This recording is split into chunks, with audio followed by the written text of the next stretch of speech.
मुझे तो हमेशा ऑफर देते रहा कि क्लब के जैसा अंगूठा कटवा लीजिए, आप आ जाइए, अपनी पार्टी विलय कर लीजिए और आप हमारे साथ मंत्री बन जाइए।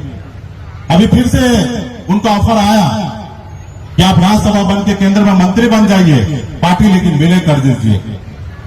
हमने कहा भैया ये पार्टी हमारी नहीं है, ये पूरे बिहार के निषाद अति पिछड़ा जिसको उम्मीद नहीं है, उन्होंने अपने हक अधिकार के लिए उन्होंने ये पार्टी बनाया है और उस सपना को हम कैसे बेच सकते हैं अपने स्वार्थ के लिए। अब भला हम तो हमारे हाथ में क्या था, हमारे पिताजी मछली मारते थे, बेचते थे, हम उससे कई गुना ज्यादा ऊपर उठ गए। हमको क्या कमी है जो अपने लिए मैं लड़ाई लड़ूं? अगर मेरे अपने लिए अगर जिंदगी जीना रहता तो शायद मुंबई के ऐशोआराम की जिंदगी छोड़कर मैं बिहार क्यों आता। और बिहार जो मैं जिनके लिए आया हूं, जिन्होंने हमें नेता बनाया है, आज आप मुझे खरीदना चाहते हैं इसलिए क्योंकि पूरे बिहार के निषाद समाज हमारे साथ है। और जिस रोज ये समाज हमसे दूर हो जाएगा उस रोज आप हमको भाव भी नहीं दीजिएगा।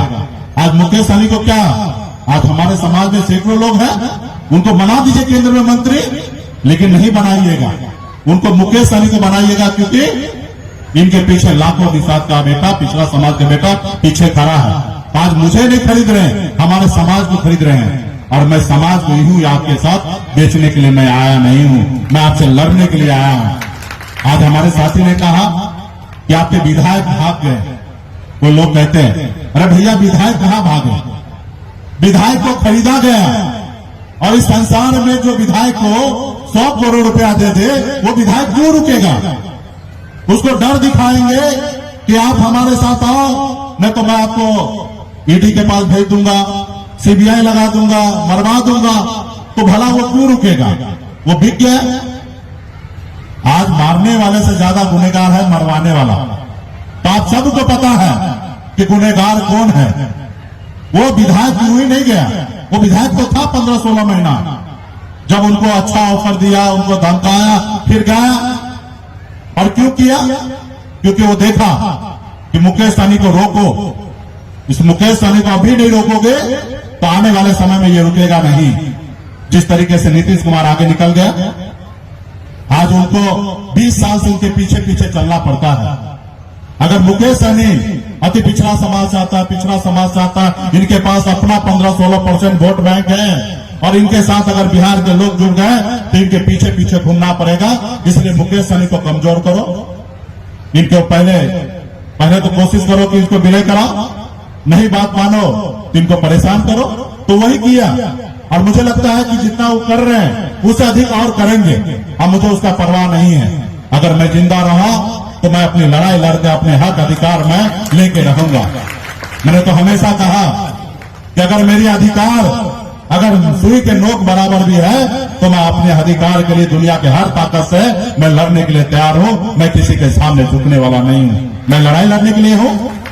थोड़ा मेहनत होगा लेकिन हम लड़ाई लड़ेंगे और कामयाबी हासिल होगा। आज बताइए ना, आपने 2020 में आपने इतिहास रचने का काम किया।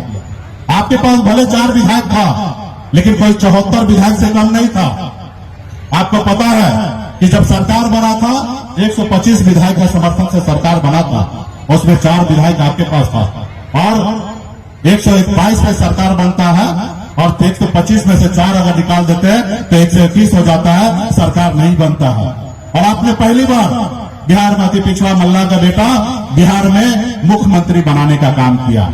अगर उस रोज अगर हम समर्थन नहीं देते तो आज का जो बिहार का मुख्यमंत्री श्री नीतीश कुमार जी है तो शायद उस रोज वो शपथ नहीं लेते और आज बिहार का मुख्यमंत्री नहीं होते।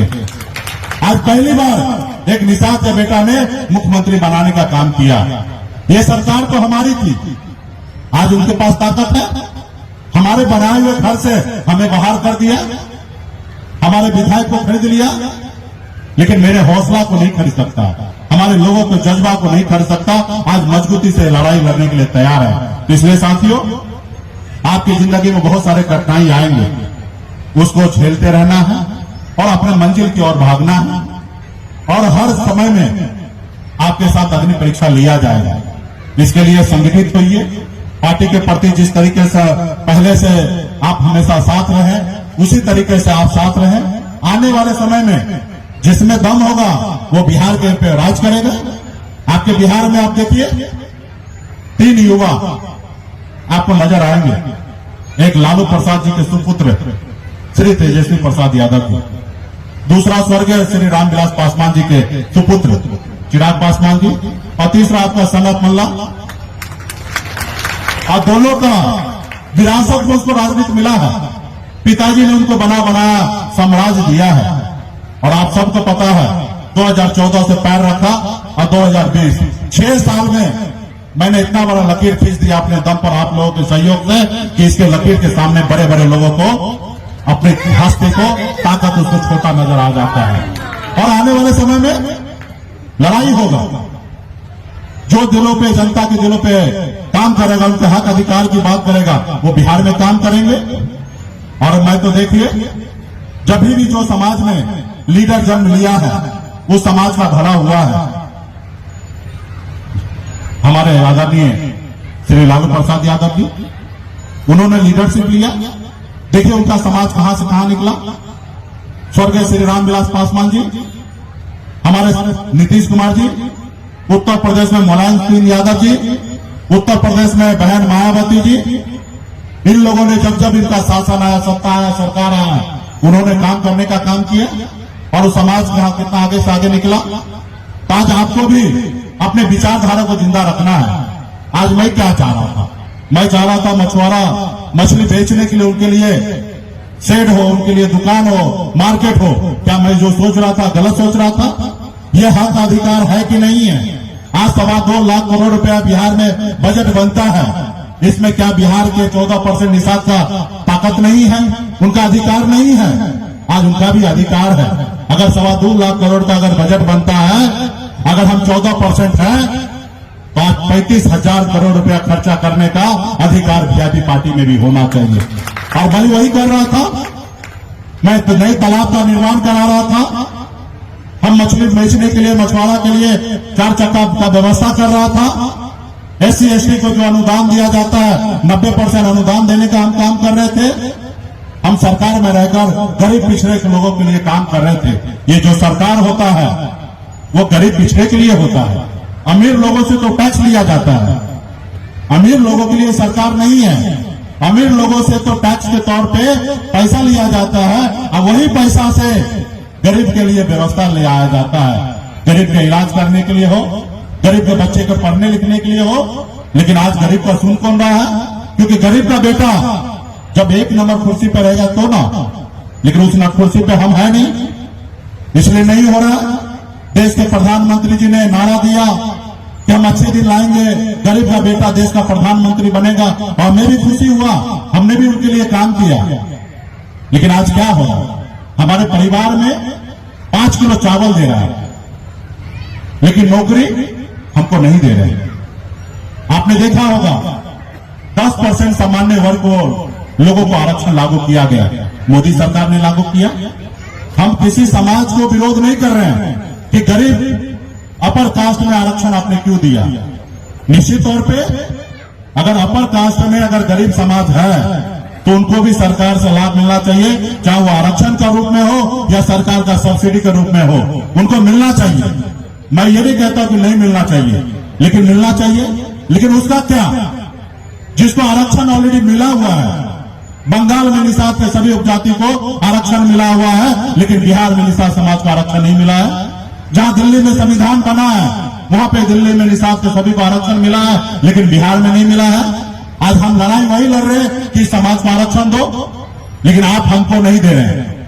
लेकिन आपने 10% आरक्षण लागू किया, आपने भैया किया तो ठीक है, लेकिन आपने क्या किया? 8 लाख कमाने वाले को आप मानते हैं कि गरीब है, आप उनको आरक्षण दिए। तो क्या एक नाई का बेटा, एक मल्ला का बेटा 8 लाख कमाने वाला है तो क्या वो गरीब नहीं है? आज निषाद का बेटा 8,000 रुपया महीना कमाने वाला, 12 महीना में 96,000 रुपया कमाने वाला 1 लाख भी नहीं कमाते हैं, लेकिन आप उनको आरक्षण नहीं दे रहे हैं। लेकिन 10% आरक्षण आपने सामान्य वर्ग को दिया। जो 8 लाख कमाने वाले लोगों को भी आप गरीब मानते हैं। जो महीने में 65,000 रुपया कमाता है उसको भी आप गरीब मानते हैं, लेकिन 8,000 कमाने वाले को नहीं मानते हैं। ये क्यों, कैसे भैया? आप तो देश के प्रधानमंत्री हैं, आप उनको भी दीजिए, लेकिन इनको तो दीजिए। जो आईसीयू में है उनका इलाज आप नहीं कर रहे हैं, लेकिन आप उनको दिए। क्यों दिए?